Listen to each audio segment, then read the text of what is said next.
por qué y cómo debemos orar. Si nosotros analizamos todas las escrituras, desde el Antiguo hasta el último capítulo de la Biblia, vamos a encontrar oraciones. Por lo general, ninguna de esas oraciones se repiten. Ninguna. Pero el pueblo de Dios está llamado a ser un pueblo de oración. Innumerables ejemplos tenemos a través de la Biblia. Vamos a hacer un recorrido rápido. Moisés clama a Dios. El mar es dividido. Pero antes que pase esto, ¿qué pasó? Abraham oraba, Isaac oraba, Jacob oraba. El pueblo en Egipto oraba. Y Dios escuchaba el clamor de ellos. Josué ora y Acán es descubierto. Voy a poner algunos ejemplos llamativos nada más. Ana derramó su corazón delante de Dios y nace Samuel. Ana le dedica a Dios todos los días de su vida. Y entre los jueces Samuel fue el mayor. Entre todos los jueces de Israel, Samuel fue el mayor. Pero Ana antes de eso padeció mucho y sufrió mucho. Pero en su debido tiempo, Dios le da un hijo. Daniel ora y le son reveladas las 70 semanas. ¿Pero por qué le son reveladas a él? Porque Daniel era muy especial. No es por eso. Aparte de eso, Daniel era muy amado porque realmente era una persona de fe. Era temeroso de Dios desde su niñez. Pero era el propósito de Dios hacer eso. Y Dios quería utilizarle a Daniel para manifestar su gloria y su plan eterno, o el plan que él tenía trazado a hacer en todo este periodo de tiempo. Dios le revela a Daniel, pero él oró para que se haga eso. Dios ya lo tenía planeado. Nehemías ora y el corazón del rey se ablanda y le permite que vaya para que reedifique nuevamente aquello que había sido destruido. Elías ora y la lluvia desciende a la tierra. ¿Fue Elías que detuvo el cielo? ¿Fue Elías quien hizo que pare realmente de llover? No fue Elías. Era el propósito de Dios. Porque justamente Baal era conocido como el Dios de la lluvia. El Dios que traía la fertilidad a la tierra en ese sentido. Y Dios trae un juicio justamente para demostrarle que es mentira. Y le dice a Elías que ore. Y Elías oró. Y la lluvia volvió a descender en 3 años. Eliseo ora y el Jordán es dividido. Eliseo resucita a un niño. Todo esto no fue voluntad de ninguno de ellos, sino que estaba dentro del propósito de Dios. Y cada una de estas cosas tenía un propósito específico.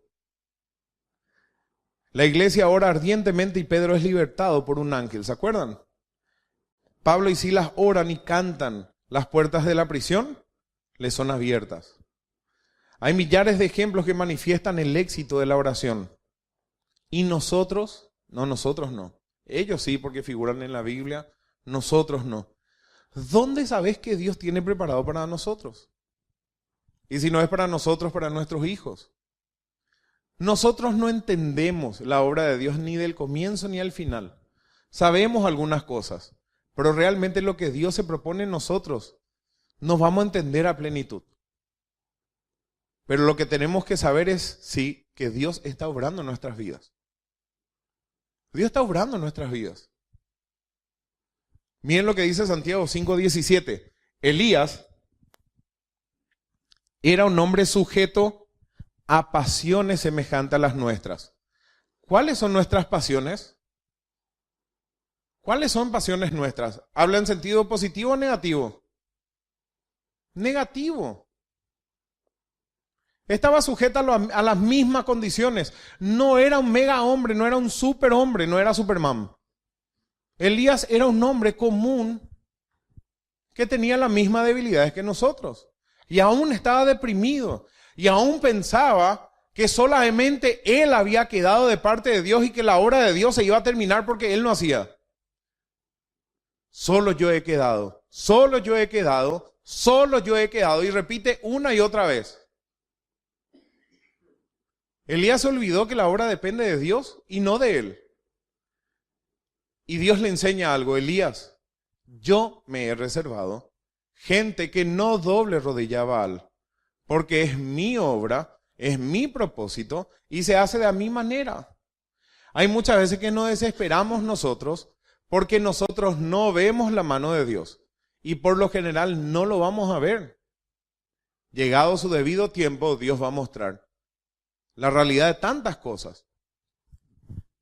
Lo claro y concreto es que Elías era un hombre sujeto a pasiones semejantes a las nuestras y oró fervientemente para que no lloviese, y no llovió sobre la tierra por 3 años y 6 meses. Y vuelve a orar y vuelve a caer. ¿Por qué era especial Elías? ¿Qué diferencia hay de Elías y ustedes? Ninguna. Al contrario, nosotros tenemos mayor ventaja que Elías. El contenido de nuestra fe es más rica. Tenemos el Espíritu Santo morando en nosotros. Conocemos más la voluntad de Dios. Podemos ser más específicos. Podemos entender más la mano de Dios. Es más, podemos ver la vida de Elías y no cometer sus errores. ¿Cómo puede ser que una persona, solo él, en un momento dado desafía a todos los profetas de Baal, todos los profetas de Acera, a todo el ejército de Israel, él solo, y se para enfrente, pero después tenga miedo por la amenaza de una mujer? Tuvo miedo de Jezabel y se fue, corrió, se deprimió, solo yo quedé. Era pasiones, igual, era hombre con pasiones igual que nosotros. Hoy estamos con todo. Hoy estamos en el cielo y salimos del culto y somos espirituales. Mañana le queremos matar a alguien. De tanto que nos enojamos. ¿Verdad que sí? Estamos tan bien hoy y mañana cambiamos totalmente nuestra forma de ser. Somos débiles, somos polvo. Necesitamos de Dios. Necesitamos crecer en la fe. Necesitamos ser constantes. Necesitamos mucho. ¿Cómo debemos orar? Y aunque no crean, esto es tan básico, pero fallamos. Fallamos mucho en cuanto a la oración. Pero ¿dónde fallamos? En nuestro entendimiento. Seguimos pensando nosotros que merecemos las cosas que pedimos. Una de las cosas que debemos considerar que todo lo que tenemos es por gracia. Gracia significa todo aquello que desciende del Padre de las luces. Todo es por gracia. La vida que tenemos hoy es una gracia de Dios. Siempre que hay gracia también hay misericordia. Dios no nos da lo que no merecemos. Al contrario, nos da aquello que no merecemos y siempre hablamos en sentido positivo. Hoy estamos con vida. Es una gracia el poder participar en el culto. ¿Ustedes piensan que es fácil sentarse acá? ¿Saben cuántas personas se están peleando hoy día en su casa? ¿Cuántos divorcios están habiendo hoy día ahora? ¿Cuántos están totalmente borrachos y drogados en este momento? Dad gracias, sed agradecidos en todo, independientemente de las circunstancias en que nos encontremos. Y nos mantenemos firmes porque sabemos que Él tiene cuidado, que Él todo lo puede. Él está en control, no yo. ¿Cómo debemos orar? Esta pregunta tenían los discípulos. Dice Mateo 6:5, y cuando ores, atiendan como dice, cuando ores, no seas como los hipócritas, porque ellos aman el orar en pie en las sinagogas y en las esquinas de las calles para ser vistos de los hombres. De cierto os digo que ya tienen su recompensa. Acá no está Cristo censurando la oración en público. No está censurando el que vos puedas orar en una plaza o en donde estés, y menos en la congregación. No dice eso. Lo que está censurando es ser exhibicionista. Nosotros tenemos que buscar la gloria que viene de Dios. Y lo que hacemos lo tenemos que hacer con la motivación correcta. Por Dios, para Dios, por fe y para fe. La recompensa del ser humano no sirve. A lo máximo que te va a servir va a ser para esta vida terrenal. No quieras ser exaltado por los hombres, no solamente en la oración, en ninguna de las cosas. Mas tú, que no eres hipócrita, constantemente va a ir haciendo un contraste. Cuando ores, entra en tu aposento, en tu pieza. Ustedes saben que cuando ustedes están encerrados en su pieza y cuando ustedes están solos, no pueden recibir recompensa de nadie. Nuestro yo no es exaltado. Ahí realmente nuestra carne no recibe mérito alguno. Y esa es la razón por la cual muchos no oran. Porque son hipócritas. Mas tú cuando ores, entra a tu aposento y cerrada la puerta, ora a tu Padre que está en secreto, y tu Padre que ve en lo secreto te va a recompensar en público. Solamente esta frase me dice muchas cosas. En primer lugar, si Dios es mi Padre, queda aparte la hipocresía. ¿Por qué? Porque yo le conozco a Dios. Yo no voy a querer fingir algo que no soy, porque Dios me conoce. Y porque el Espíritu Santo mora en mí. ¿De qué me sirve a mí mostrarme a ustedes de cierta manera? Estamos hablando si soy hijo de Dios. Porque el Espíritu Santo me va a reprender igual en lo interno. Voy a ser infeliz. Voy a vivir triste. No va a estar. El creyente puede llegar a ser hipócrita, pero no va a estar cómodo. Ora a tu Padre. Este pasaje, hermanos, podemos usar mucho para testificar. Y le preguntás a la persona, ¿a quién debemos orar? Y ahí te van a decir a San Expedito, a San Pocholo. De todo hay. ¿A quién dirigimos la oración? Jesús nos está enseñando que la oración debe ser dirigida a tu Padre, al Padre Celestial, a ningún otro. Ella entra en tema. Éxodo capítulo 20, versículo 1 al 6. Y habló Dios todas estas palabras diciendo, yo soy Jehová tu Dios, que te saqué de tierra de Egipto de casa de servidumbre. No tendrás dioses ajenos delante de mí. No te harás imagen ni ninguna semejanza de lo que esté arriba en el cielo, ni abajo en la tierra, ni en las aguas debajo de la tierra. No te inclinarás a ellas, ni la honrarás, porque yo soy Jehová tu Dios fuerte, celoso, que visito la maldad de los padres sobre los hijos hasta la tercera y cuarta generación de los que me aborrecen. Y hago misericordia a millares, a los que me aman y guardan mis mandamientos. Fíjense, la mayoría de las personas rezan.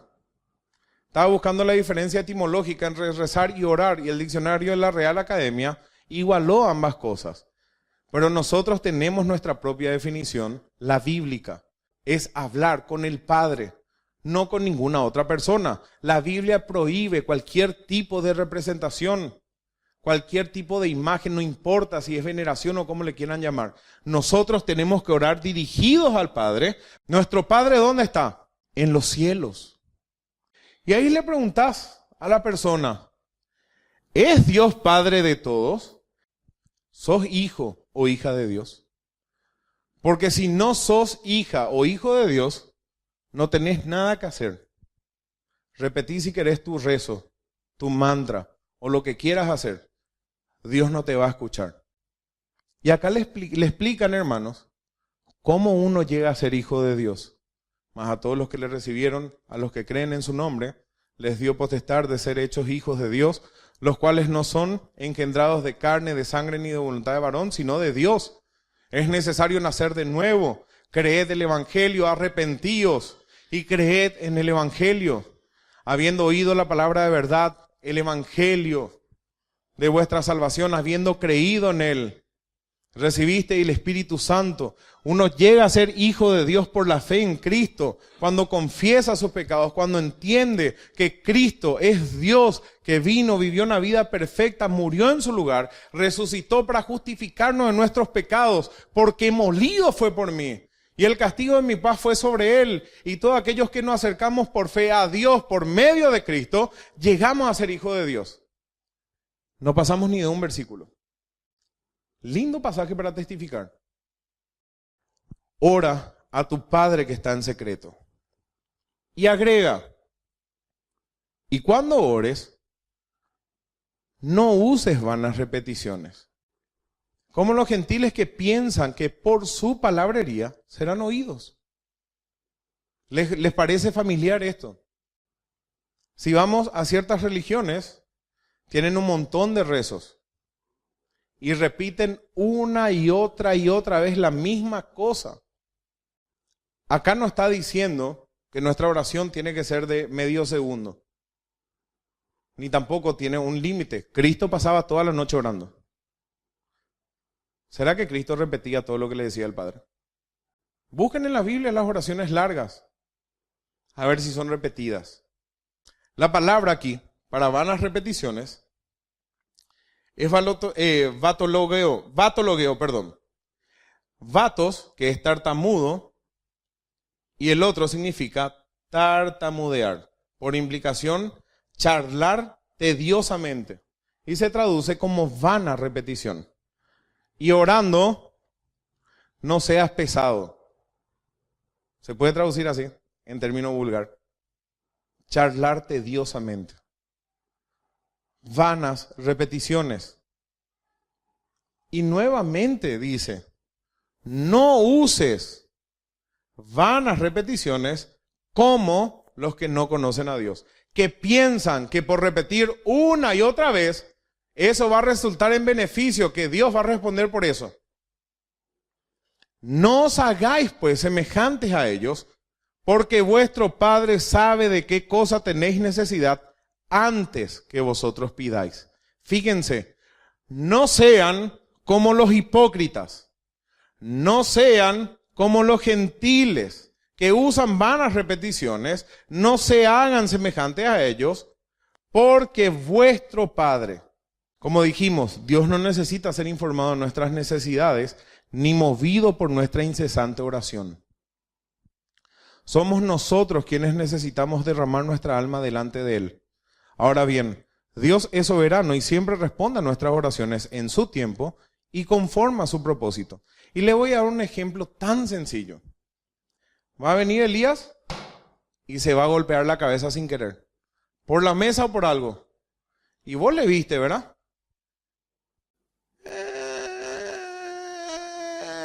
Viene, ¿verdad? Y el beso milagroso le cura cualquier tipo de dolor. ¿Qué está haciendo él o la criatura? Le está viniendo a contar a su papá o a su mamá que algo le pasó. El solo hecho de venir a contarle a su papá o a su mamá o a su tía o a su abuelo o a su abuela, ¿qué le hace? Le tranquiliza.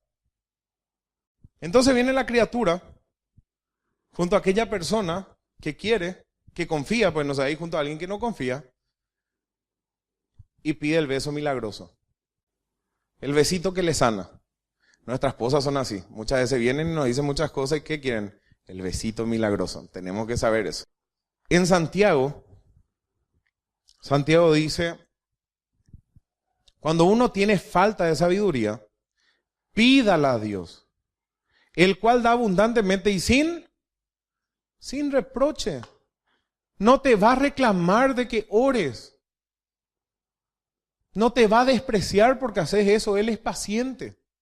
Lo que estás diciendo acá son las vanas repeticiones de orar sin entendimiento, sin comprender, orar fuera de la voluntad de Dios.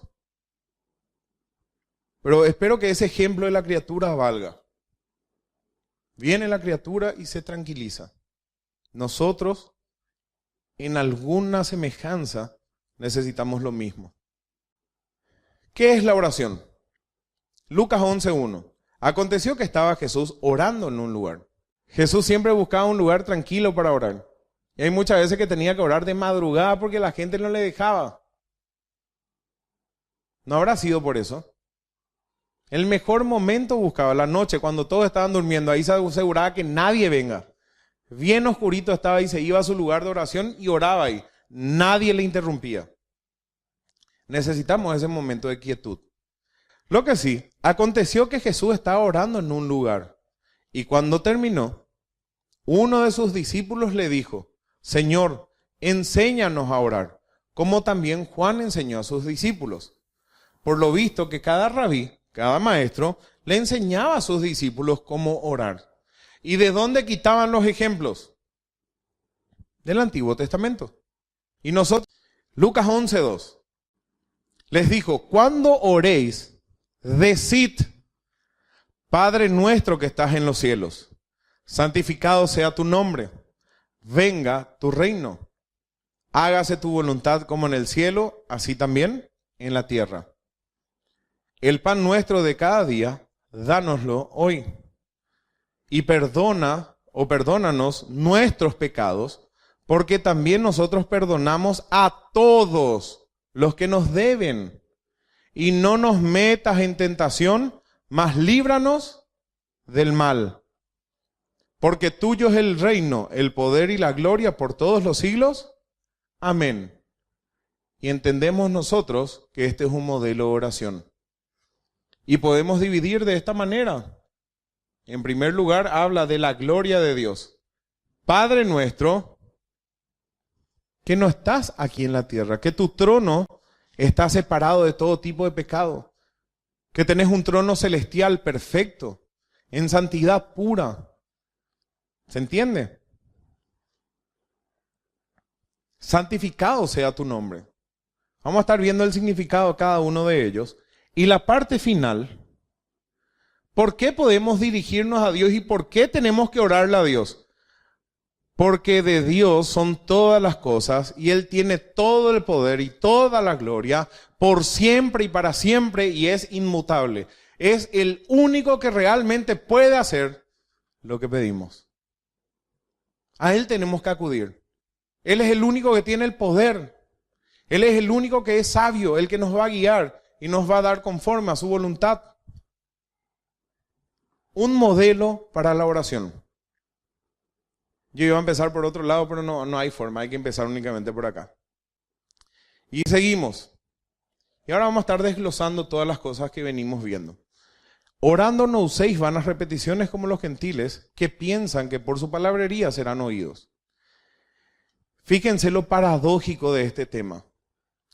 El método o el antídoto para que no se usen vanas repeticiones es el modelo del Padre Nuestro que dejó Cristo. Y es lo que más se usa para hacer vanas repeticiones. ¿O no? Repiten una y otra vez y no es algo para repetir, es un modelo de oración. Millones de personas repitan como si fuera una fórmula mágica, como si fuera un mantra. ¿Saben lo que es un mantra, verdad? Es algo que se repite una y otra vez en metafísica, en las religiones orientales. Los que no conocen a Dios piensan que las repeticiones de algún tipo de plegaria o incluso este modelo de oración harán que Dios conceda algún tipo de necesidad. Un patrón a seguir en la oración. La oración comienza dirigiéndose de la manera personal o de manera personal a Dios, Padre. No al Hijo, no al Espíritu Santo. La oración va dirigida al Padre. Y tenemos que hacer un alto. El privilegio que tenemos de que Dios sea nuestro Padre. Solamente recordarnos que Dios es nuestro Padre nos tiene que tranquilizar. Y nos acordamos de los atributos de Dios. No hay lugar a dudas. Él me va a sustentar. Él lo prometió.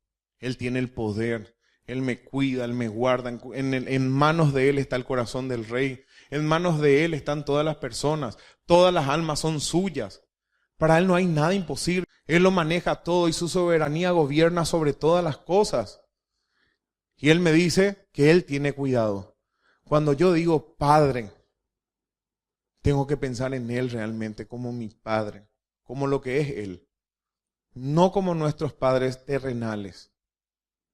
No como cualquier ser humano. Padre celestial, lento para la ira, grande en misericordia, todopoderoso. Él me dice que me ama y se compadece de mí. Se acuerda de que yo soy polvo. Él es el que prometió cuidarme y sustentarme.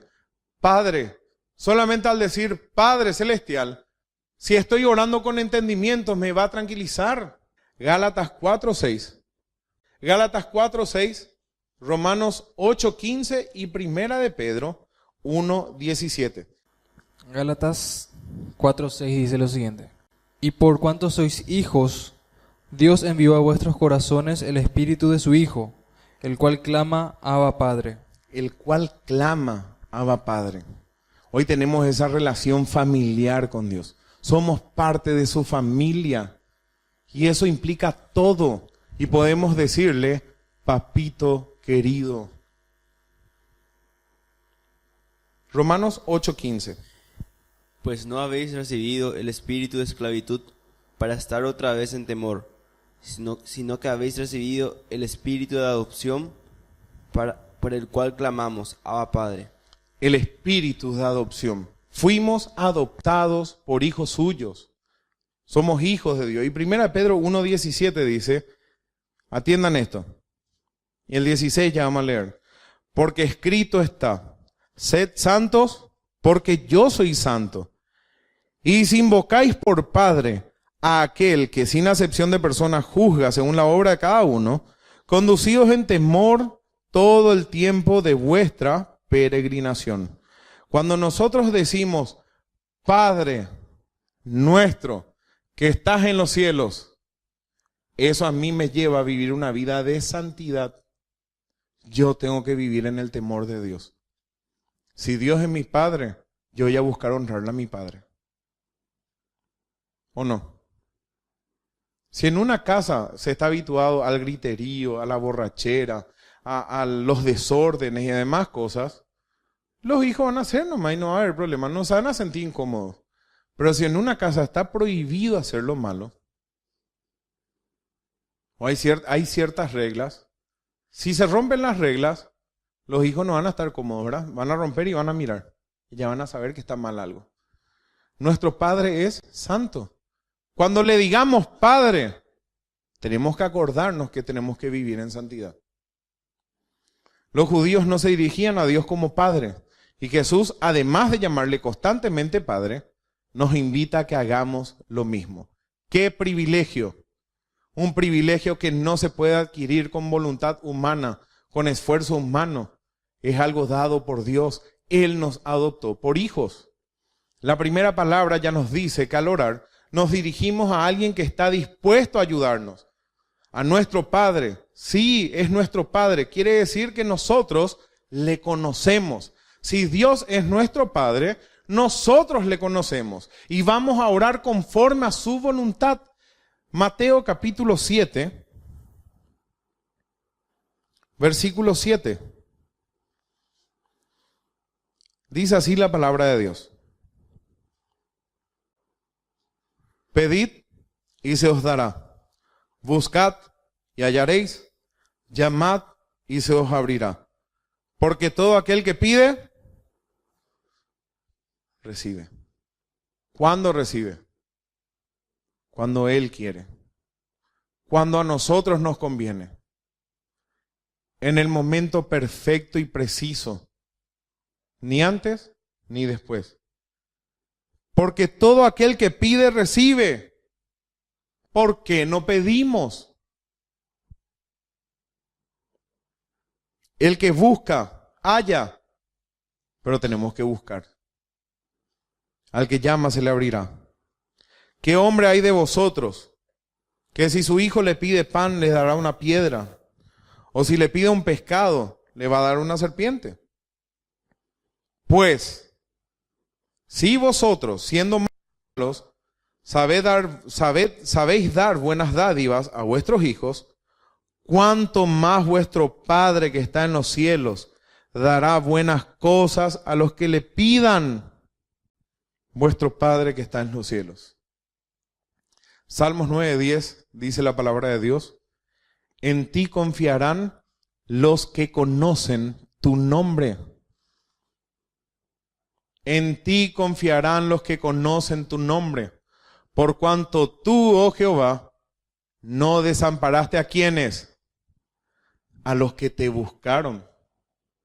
No nos cansemos, pues, de buscarle a Dios y de acercarnos a Él confiadamente, con plena certidumbre, con fe.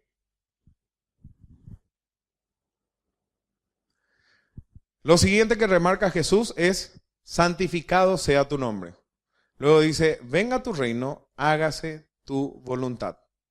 Y aparecen en escala descendentes y está puesto en forma específica. Debemos considerar el carácter y la persona de Dios. Luego pasamos a considerar la instrucción, la manifestación de su reino. Dios es soberano y domina sobre todo. Hoy el reino de Dios, ¿cómo se manifiesta? En la iglesia, en su cuerpo. Hoy tenemos instrucciones específicas de cómo debemos conducirnos y tenemos que manejarnos en la ley de la libertad de Cristo. No podemos hacer lo que queramos. Hoy nosotros podemos entender el reino de Dios para nuestro tiempo. ¿Cuál es la voluntad de Dios para nuestro tiempo? Tenemos que estudiar las epístolas. Allí están las doctrinas para la iglesia. Y tenemos que entender que Dios es soberano y se le llamamos Padre. Y si nosotros podemos decir, venga tu reino, tenemos que entender cómo se manifiesta su reino en este tiempo. Pero también tenemos que entender qué significa venga tu reino en ese contexto. Porque el reino se refiere al reino del Mesías. Y eso no va a ocurrir en este tiempo.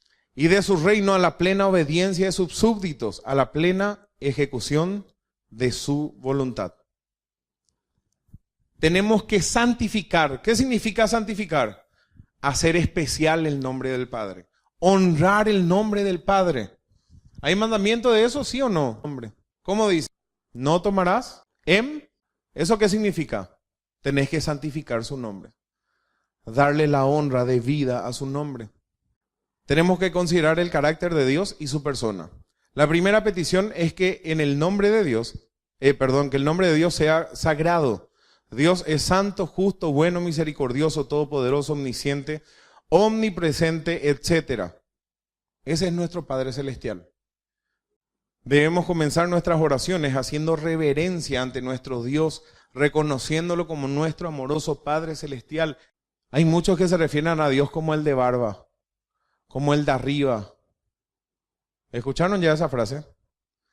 Eso es una falta de reverencia hacia Dios. Hasta que el nombre de Dios no sea considerado sagrado, no podremos esperar que su reino venga a nosotros, ni que su voluntad se haga en la tierra como en el cielo. Donde Dios está rodeado de serafines que cantan sin cesar, santo, santo, santo es nuestro Dios. El nombre de Dios es santo. ¿Y tu vida? Si estás viviendo en fornicación, ¿te animás a orar a Dios? Si vivís mintiendo, ¿te animás a orar a Dios? Si vivís en algún tipo de pecado, ¿te animás a llamarle Padre? Es Padre Santo, ¿verdad que tenemos vergüenza y no escondemos? Él es santo, Él es santísimo. Solamente el hecho de decirle Padre ya nos llama a ajustar cuentas. Y lo primero que hacemos, ¿qué es? Confesión. Nos postramos.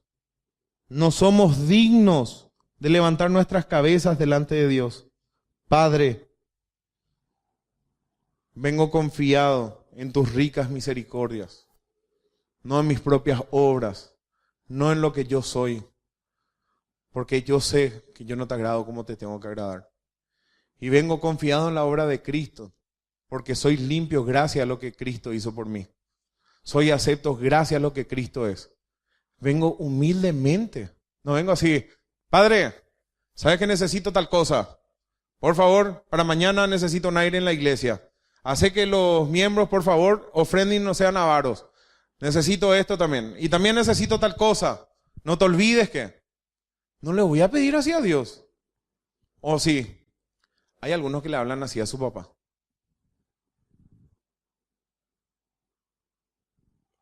¿O no pasa eso? Che, mira que se me acabó tal cosa. Más o menos la advertencia. Dios es santo. Si a ti te agrada, Señor, si está dentro de tus planes, si es tu voluntad, si te parece bien, si hallo gracia delante de tus ojos, te ruego que me concedas esto, pero se haga tu voluntad y no la mía. Si bien se refiere al reino milenial de Cristo, como dijimos, cuando dice, venga tu reino, nosotros pertenecemos al reino de Dios también hoy día. ¿Qué dice Colosenses 1:13? 1:13 dice lo siguiente: el cual nos ha librado de la potestad de las tinieblas y trasladado al reino de su amado Hijo. Fíjense, Él nos libró de la potestad de las tinieblas y nos trasladó al reino de su Hijo. Les pregunto algo. Si nosotros estamos en un reino, tiene que haber un rey. Y uno solo es el rey. ¿Y qué hacen los demás? ¿Qué son los demás? Son súbditos. Les pregunto, ¿cómo se toma cuando un súbdito se subleva contra el rey? Maquina contra el rey. ¿Qué se hace? Se le castiga. Y dependiendo del carácter del rey, había reyes que directamente le cortaban la cabeza a la gente. Esto significa orar por encima de las circunstancias y de nuestras necesidades, considerando todos los aspectos y orando que la obra de Dios se haga en el resto del mundo. Porque por encima, atiendan esto, por encima de las cosas que yo quiero, está su voluntad y está su propósito. Ahora piensen lo siguiente. Yo soy comandante general de ejército. Yo voy a ser el más interesado que mis soldados estén bien alimentados, que estén sanos, que tengan sus armas, que tengan todas las cosas y se ocupen solamente ¿en qué? En la batalla que tiene que llevar. ¿Verdad? Un rey sabio aprovisiona las cosas. Un rey sabio capacita. Nuestro rey es más que sabio. Nuestro rey es más que poderoso. No tiene límites en ningún sentido. ¿Qué dice Efesios 6:18, por favor? Al 20, ¿verdad? Sí. Orando en todo tiempo, con toda oración y súplica en el Espíritu, y velando en ello con toda perseverancia y súplica por todos los santos, y por mí, a fin de que al abrir mi boca me sea dada palabra para dar a conocer con denuedo el misterio del Evangelio, por el cual soy embajador en cadenas, que con denuedo hable de él como debo hablar. Fíjense. Pablo dice, todos enferman, yo también enfermo. Pero las oraciones que encontramos de los apóstoles en la Escritura siempre tienen que ver con que la obra de Dios sea llevado adelante. Cuando oran por los discípulos o por los creyentes, ¿qué oran? Que le conozcan cada vez más a Cristo, que conozcan más acerca de la palabra de Dios. Acá en el versículo 18 dice que oremos en todo tiempo, con todo tipo de oraciones y súplicas en el Espíritu, y que perseveremos en eso por todos los santos, y también por mí. ¿Pero para qué? Para que se predique el Evangelio. Por encima de las necesidades del apóstol y por encima de las necesidades de los santos que sí tenían, ¿qué estaba primero? La obra de Dios. Nos olvidamos de eso. Vamos a estar considerando un poco más. Entonces, venga tu reino. De la consideración de su reino, que Él es rey, que Él es soberano, que Él es santo, viene la obediencia de los súbditos, la plena ejecución de su voluntad. Yo no le puedo llamar Padre, yo no le puedo llamar a Él que venga tu reino si yo no estoy dispuesto a que Él gobierne sobre mi vida. Si Dios no es mi Señor y no es el soberano sobre mi vida, tampoco es mi Padre. No puede ser mi Salvador y no ser mi Señor. Las dos cosas. Él es primeramente Señor y también es Salvador. Si no es Señor, no es Salvador. Porque el único que puede salvar es el Señor Jesucristo. Así que no existe esa persona que dice, soy salvo, pero yo vivo fuera del señorío de Cristo. Hago lo que quiero de mi vida. Él no es tu Señor y tu Padre no es Dios. Primera Juan 5:14 dice, esta es la confianza que tenemos en Él. Fíjense, nuestra confianza no está en nosotros ni en nuestros recursos, está en Él. Que si pedimos alguna cosa, ¿cómo? Conforme a su voluntad, Él nos oye. Pero ¿cómo tiene que ser la oración? Conforme a su voluntad. Y nuevamente una pregunta fácil. ¿Cómo conozco yo la voluntad de Dios? Está en la Biblia. En la Biblia está, no podés preguntarle, Señor, ¿le puedo matar a fulano porque no le quiero? Mostrame por favor si es tu voluntad, porque tengo un sicario que me quiere cobrar barato. No le aguanto a la persona. Y estás ahí orando. No es la voluntad de Dios, no hace falta que ores por eso, porque dice, no matarás. Sencillo es, ¿se entiende? Señor, me embaracé y todavía no es el tiempo. Quiero abortar. Mostrame cuál va a ser el médico para hacer el aborto. ¿Es la voluntad de Dios que abortemos? No. Y cosas así. Señor, quiero orar por Pepito Carabajal. Es tan hermoso, es tan sublime. Quiero que sea mi esposo. Voy a orar por él para que se case conmigo. Y Pepito Carabajal es inconverso. No es la voluntad de Dios. Ni Pepito ni Pepita. ¿Cómo yo sé cuál es la voluntad de Dios entonces? Está en la Biblia y abramos por favor ahí mismo en Efesios. Efesios capítulo 4, versículo 25. Es verdad cada uno con su prójimo, porque somos miembros los unos de los otros. Airaos, pero no pequéis, no se ponga el sol sobre vuestro enojo, ni deis lugar al diablo. El que hurtaba no hurte más, sino trabaje, haciendo con sus manos lo que es bueno, para que tenga que compartir con el que padece necesidad. Ninguna palabra corrompida salga de vuestra boca, sino la que sea buena para la necesaria edificación, a fin de dar gracia a los oyentes. Y no contristéis al Espíritu Santo de Dios, con el cual fuisteis sellados para el día de la redención. Quítense de vosotros toda amargura, enojo, ira, gritería y maledicencia y toda malicia.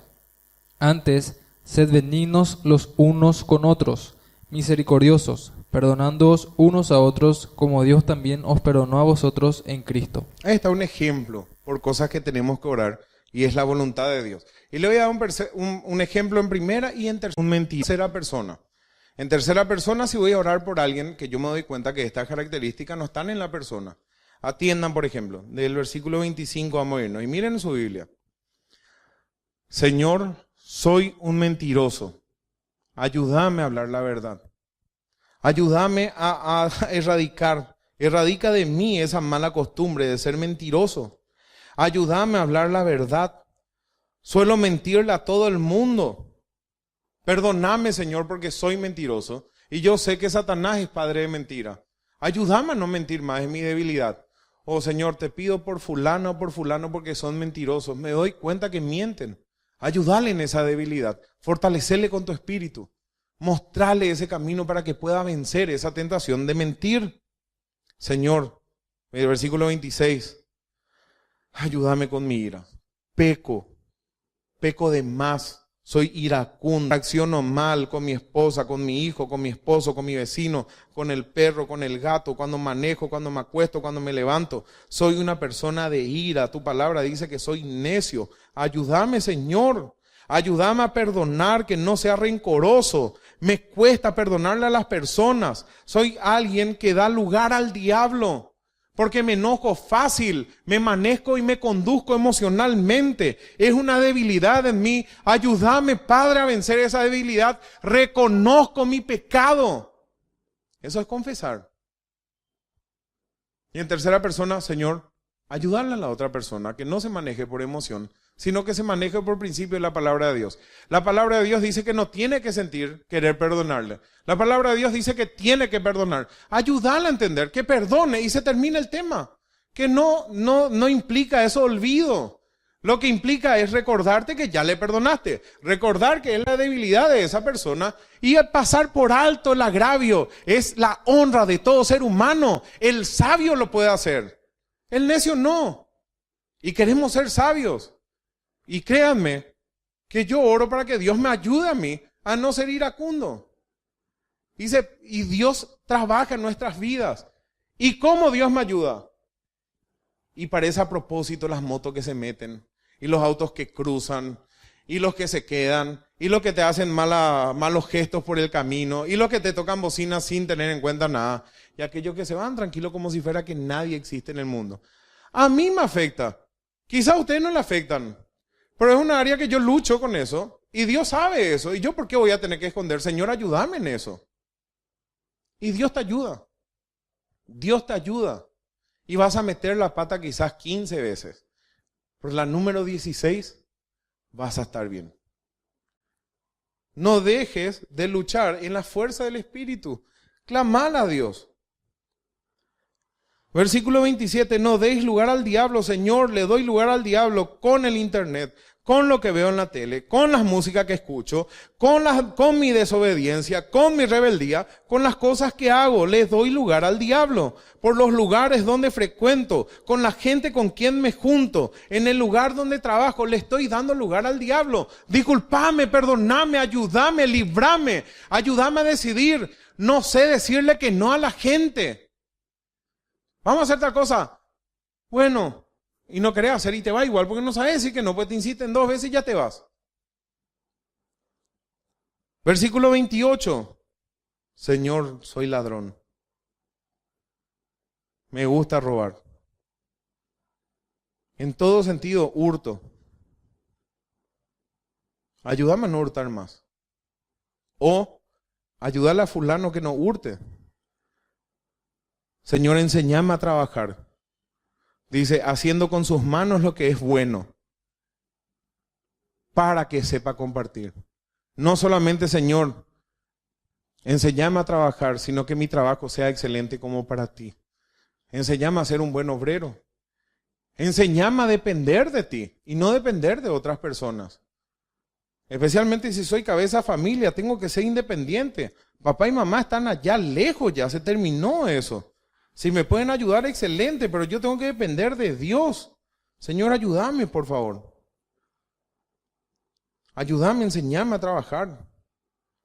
Enséñame a compartir. Enséñame a no ser mezquino. Enséñame a retener lo que es justo. Enséñame a ofrendar. Enséñame a no dar cuando no tengo que dar también. Enséñame a manejar las cosas que tú me das, Señor. La palabra dice que tenemos que adquirir inteligencia sobre lo que tenemos. Y pregúntense, ¿qué tienen ustedes? En ustedes mismos, ¿qué tienen? ¿En qué son ágiles?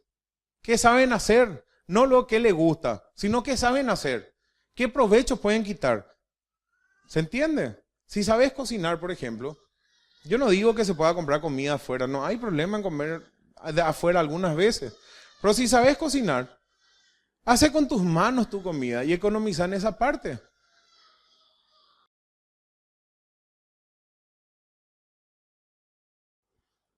No sé qué parte de su vida le cuesta, pero son motivos de oraciones.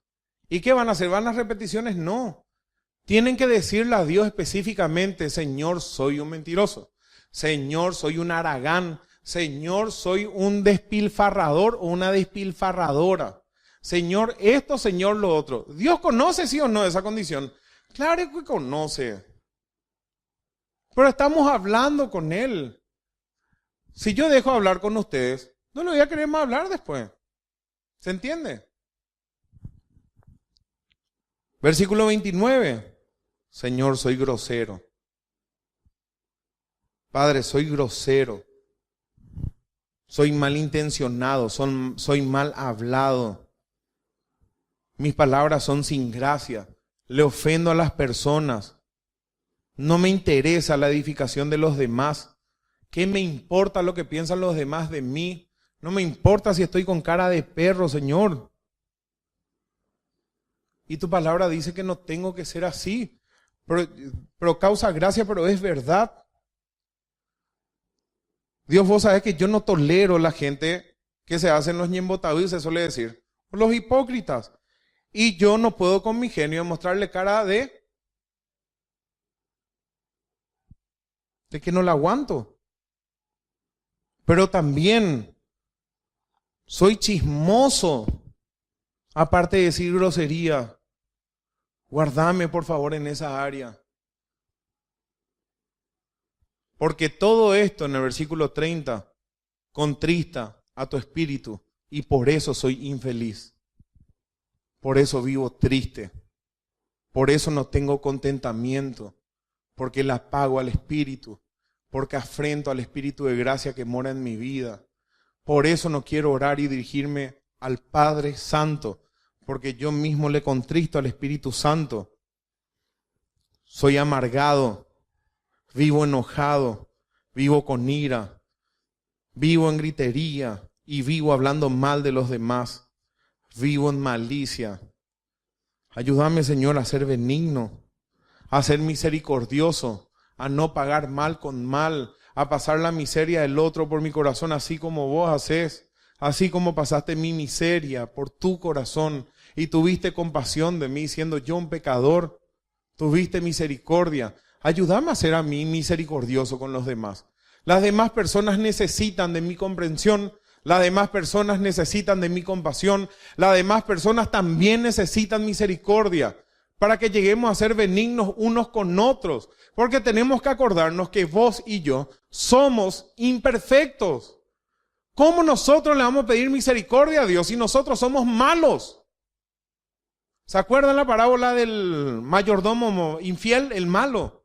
Le pidió a su señor que le perdone toda la deuda, pero después de eso salió y le ahorcaba al otro y le decía, pagame todo lo que me debes. Esa suele ser actitud nuestra. No le perdonamos a las otras personas, no le aguantamos, no le ahorcamos muchas veces, pero le calumniamos y le damos con todo. Es una mala costumbre que tenemos que quitarnos. Y es un fruto de la carne que toditos tenemos que arrepentirnos. Nadie puede decir que no cae en eso. Nuestra naturaleza es así. Tenemos que conocernos. Pero lo mejor de todo, hermano, es que Dios conoce eso. Pero si nosotros nos rendimos esa área a Dios y si nosotros no nos esforzamos, ¿a dónde vamos a llegar? Ejemplo de oración. Es un ejemplo de oración. Sus súbditos, o nosotros como súbditos, debemos orar y pedir fortaleza para ejecutar su voluntad. Como leímos hace rato y leyó David, orando en todo tiempo con toda oración y súplica en el Espíritu. En 2 Tesalonicenses 3:1 dice, por los demás hermanos, orad por nosotros, para que la palabra del Señor corra y sea glorificada, así como lo fue entre vosotros. Pablo escribió en otra parte que él tuvo hambre, que tuvo sed, que estuvo en desvelo, que estaba enfermo. Pero él ¿qué pidió él? Predicar la palabra de Dios, hacer el ministerio de Dios. Y si iba a hacer el ministerio de Dios, Dios le tenía que socorrer a Pablo. Dios le sustentaba. Pablo sabía eso. Miren esto, 2 Corintios 12:17. Cuando Dios no va a hacer, tenemos que entender que hay veces que Dios no va a hacer lo que queramos. Y para que la grandeza de las revelaciones no me exaltase desmedidamente, dice Pablo, me fue dado un aguijón en mi carne, un mensajero de Satanás que me abofetee, para que no me enaltezcan sobremanera. Miren lo que dice, respecto a lo cual 3 veces he rogado al Señor que lo quite de mí. Respecto a lo cual 3 veces he rogado al Señor que me lo quite, que me sane. Y me ha dicho, bástate mi gracia, porque mi poder se perfecciona en la debilidad. Por tanto, de buena gana me gloriaré más bien de mis debilidades, para que repose sobre mí el poder de Cristo. Nuestras debilidades, nuestros padecimientos nos hacen depender de Dios. Nos acordamos de que no somos nada. Nos acordamos que no depende de nosotros.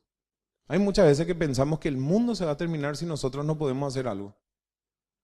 Y no podemos dar un corte a nuestras vidas, un tiempo de relax, por ejemplo. A Elías le pasó eso. ¿Qué le hizo hacer Dios? Le hizo dormir y le alimentó con un cuervo. Elías, no vas a hacer nada. Elías era una persona muy activa y no se podía quedar quieto. ¿Y qué hizo Dios? Le frenó. Hay muchas veces que Dios nos frena a la fuerza, porque no entendemos que no depende de nosotros. No depende del que quiere ni del que corre. Y tenemos que hallar consuelo en la gracia de Dios, para que el poder de Cristo repose sobre nosotros. Y ahí decimos, Señor, sabemos que las cosas dependen de ti. Y hay circunstancias que no van a cambiar nuestras vidas. Y Dios va a permitir que vivamos así. Así como Zacarías y Elizabeth. Toda su vida sin hijo. Y en el momento menos esperado, Cuando ya era imposible, Dios hizo un milagro. ¿Creen ustedes en los milagros? Yo sí. Pero no en los milagros como se hacían antes. ¿Creemos que Dios puede hacer maravillas y proezas en nuestras vidas? Sí. ¿Que Dios va en contra de las estadísticas? Sí. ¿Que Dios puede salvarnos de la situación donde nos encontremos? Sí. Dios es nuestro Padre y es poderoso. Si Él quiere, puede hacer. Si Él quiere. Y si no lo hace, tenemos la suficiente fe para decirle gracias, aunque llorando le vamos a decir gracias muchas veces. Por lo cual, por amor de Cristo, me gozo en las debilidades. ¿En qué? En afrentas, en necesidades, en persecuciones, en angustias. Porque cuando soy débil, soy fuerte, porque no confío en mis fuerzas y dependo de Dios. ¿A cuántos de ustedes no le pasó? Ya no pueden hacer nada con la situación y ahí recién paran. Dejan de buscar soluciones afuera y 200% están concentrados ustedes y Dios. Y derraman su alma delante de Dios. Solamente la persona que pasó por esa situación sabe qué es derramar el alma delante de Dios. Manos a la obra. Esto significa que por encima de las circunstancias y de nuestras necesidades, debemos trabajar y apoyar para que la obra de Dios se cumpla primero en nuestras vidas y en nuestras familias y por supuesto en el resto del mundo. Debemos poner todo de nosotros para que avance la obra de Dios. ¿Cómo estamos? Tiene que ser la prioridad. Miren la vida de Pablo. Pablo estaba con ese problema. Dios ya le dijo, bástate mi gracia. Estaba en afrenta, en persecuciones, y él dice, para mí el vivir es Cristo y morir es ganancia. Mas si el vivir en la carne resulta para mí en beneficio de la obra, no sé entonces qué escoger. Porque de ambas cosas estoy puesta en estrecho, teniendo el deseo real, genuino e intenso de partir y estar con Cristo, lo cual es muchísimo mejor. Pero si quedar en la carne es necesario por causa de vosotros, entonces prefiero quedarme. ¡Qué grado de espiritualidad! Pablo deseaba irse en presencia de Dios, pero si era necesario para que otros conozcan a Cristo o para edificar al cuerpo de alguna de las iglesias locales, él prefería sufrir afrentas, persecuciones, necesidades, padecer de su enfermedad y de todas las cosas. ¿Y quién ponía ese deseo en él? Su deseo era partir. Era mejor olvidarse ya de todas estas cosas. Pero él tenía deseo que el Rey sea glorificado en la tierra. Él no se ponía en primer lugar. Los otros estaban en primer lugar. Gente que no conocía, gente que no le quería, gente que no le respetaba. Antes de pedir nada para nosotros mismos, Dios tiene que ocupar el primer lugar y la honra debida a su nombre. Solo cuando damos a Dios el lugar que le corresponde, las demás cosas ocupan su debido lugar. Y un ejemplo tenemos en Malaquías 1:6. El hijo honra al padre y el siervo a su señor. Si pues soy yo padre, ¿dónde está mi honra? Y si soy señor, ¿dónde está mi temor? Dice Jehová de los ejércitos a vosotros, oh sacerdotes, que menospreciáis mi nombre. Y sigue diciendo la Escritura. Y ellos decían, ¿en qué menospreciamos tu nombre? En que ofrecéis sobre mi altar pan inmundo. Y sigue hablando. ¿En qué menospreciaron el nombre de Dios? En que daban lo peor, en que no le preocupaba en darle lo mejor de ellos para Dios. Nosotros somos pueblo de Dios, somos real sacerdocio y somos nación santa. Dios no quiere tus obras, ni en la oración, ni en tu vida, ni en nada. Dios no se glorifica en las obras. Sobras, no obras, sobras. En lo peor. Dios quiere lo mejor. ¿Por qué? Porque es Dios. Ni los humanos aceptan lo peor. Menos Dios. Lo mejor de vos. Lo mejor de nuestro matrimonio. Lo mejor de nuestros hijos. Lo mejor de nuestro trabajo. Dios quiere lo mejor. Porque cuando nosotros hacemos lo mejor para Dios, hacemos lo mejor para nosotros. ¿Se entiende? Cuando buscamos la gloria de Dios, eso redunda en beneficio nuestro y de nuestros seres queridos, y aún de nuestros enemigos. Mas buscad primeramente el reino de Dios y su justicia, Mateo 6:33, y todas esas cosas por las cuales nos afanamos van a ser añadidas, porque Él es nuestro Padre. Y parece que vamos a seguir el domingo que viene, pero vamos a ver hasta dónde llegamos. Y ahora pasamos a las peticiones personales. Incluye la necesidad presente.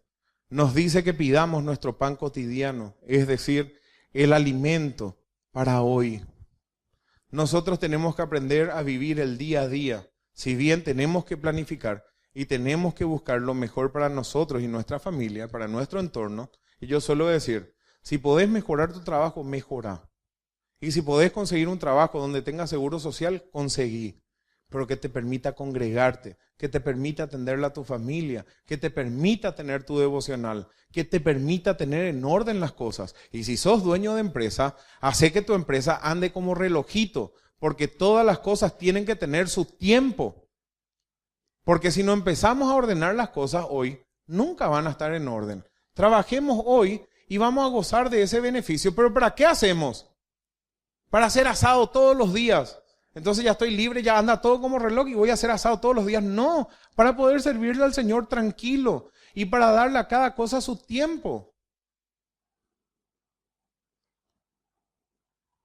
No nos tenemos que preocupar del futuro desconocido, sino de vivir el día a día. ¿Será que Dios se va a olvidar de nuestras verdaderas necesidades? ¿Será que Él no está consciente hoy día de lo que nosotros padecemos? ¿Será que Él no sabe la situación que estás viviendo? Esa preocupación que podés tener. ¿Será que es tan malo Dios que no se ocupa de eso? ¿Y porque es malo te tiene así? ¿O será nuestra desconfianza la que nos pone de esa manera? Este pasaje conocemos de memoria. Miren las aves del cielo. Miren las flores del campo. Ni Salomón con toda su gloria, con todo su esplendor, se vistió como uno de los lirios.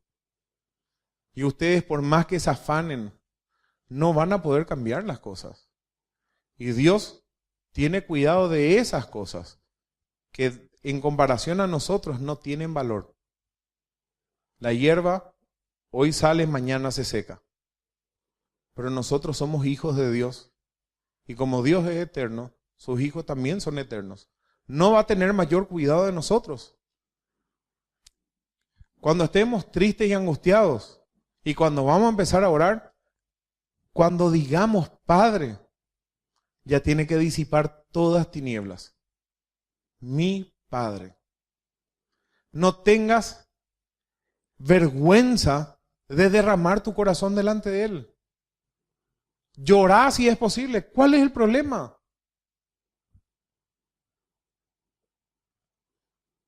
Muchas veces Dios prueba nuestra fe, como vimos. Dice Proverbios 17:3. El crisol para la plata y la hornaza para el oro, pero Jehová prueba los corazones. Tentación quiere decir una situación de prueba e incluye mucho más que la seducción al pecado. 2 Corintios 11:23. Son ministros de Cristo, como si estuviera loco hablo. Yo más, en trabajos más abundantes, en azotes sin números, en cárceles más, en peligros de muerte muchas veces. De los judíos, 5 veces he recibido 40 azotes menos 1. 3 veces he sido azotado con varas. 1 vez apedreado. 3 veces he padecido naufragio. Una noche y un día he estado como náufrago en alta mar, ¿se acuerdan? Con el tifón. En caminos muchas veces, en peligros de ríos, peligros de ladrones, peligros de los de mi nación, de los gentiles, en la ciudad, peligros en el desierto, peligros en el mar, peligros entre los falsos hermanos, en trabajo, en fatiga, en muchos desvelos, en hambre, en sed, en muchos ayunos, en frío y en desnudez. Y además de otras cosas, lo que sobre mí se agolpa cada día. La preocupación por las iglesias. ¿Quién enferma y no yo? ¿A quién se le hace tropezar y yo no me indigno? Si es necesario gloriarme, me voy a gloriar en lo que es mi debilidad. Una actitud correcta frente a las situaciones. Y Pablo sabía que estaba haciendo la voluntad de Dios. En el mundo vamos a tener aflicciones. Y Dios va a permitir que padezcamos por ellas. Pero vamos a tener gozo. Y Pablo, a pesar de esto que leímos recién, dice, para mí partir es mejor. Pero si para el beneficio de la obra es mejor quedarme, me voy a quedar. ¿Le puedo trasladar esa pregunta a ustedes? ¿Son de beneficio para la obra? Todas las situaciones que constituyen un desafío y una prueba a la integridad y fidelidad de una persona. No podemos librarnos de ellas, pero las podemos sobrellevar en comunión con Dios. Dice 1 Corintios 10:13 que no ha sobrevenido ninguna prueba que no sea humana, sino que juntamente con aquella prueba, porque la palabra es prueba ahí, Dios nos dará la salida para que podamos soportar. La situación que estás viviendo sí se puede soportar. Es un soportar victorioso. Es cuando estás ahí en lo más fuerte de la batalla y seguís avanzando a pesar de, con una actitud de victoria, no en una actitud de conmiseración. Esa no es la actitud de los hijos de Dios. A pesar de, no me importa lo que pase, al Señor sirvo y voy al frente hasta el final de mis días, así como Moisés murió con vigor, dice, y cuando terminó lo que tenía que hacer, Dios le mató. Y se fue. Pero terminó lo que tenía que hacer. Josué lo mismo. Pablo lo mismo. He peleado la buena batalla, terminó. Pero en ninguna manera decía, al Señor servimos y a Él rendimos cuenta. Ánimo, hermanos, y no se cansen de orar al Padre Celestial. Él tiene cuidado de nosotros. Perdona nuestros pecados, porque también nosotros perdonamos. Y agrega, porque si no perdonan las ofensas a sus semejantes, tampoco Dios le va a perdonar.